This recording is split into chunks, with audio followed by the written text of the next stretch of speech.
Bangladesh telecommunications company limited BTCL এর বিতর্কিত প্রকল্প চালিয়ে নিতে দুর্নীতি দমন কমিশনকে চিঠি দেওয়ার বিষয়টিকে ভুলভাবে ব্যাখ্যা করা হয়েছে বলে জানিয়েছেন প্রধান উপদেষ্টার ডাক, টেলিযোগাযোগ ও তথ্য প্রযুক্তি বিষয়ক বিশেষ সহকারী ফয়েজ আহমেদ তৈয়ব।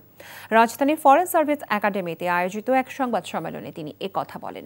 আহমদ তৈয়ব বলেন, ব্যক্তি স্বার্থে নয়, দেশের স্বার্থেই আওয়ামী লীগ সরকারের আমলে নেয়া 5G রেডিনেস প্রকল্পে অর্থ ছাড়ের ব্যাপারে দুদকের সহায়তা চাওয়া হয়েছে।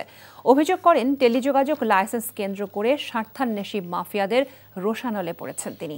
বলেন, বর্তমানে যারা টেলিকম ব্যবসার সাথে জড়িত, নতুন পলিসিতে তাদের লাইসেন্স বাতিল হবে না, তবে চলমান লাইসেন্স যেহেতু আন্তর্জাতিক মানের নয়, তাই নতুন করে আবেদন করতে হবে, আর নতুন আবেদনকারীদের অগ্রাধিকার দেওয়া হবে।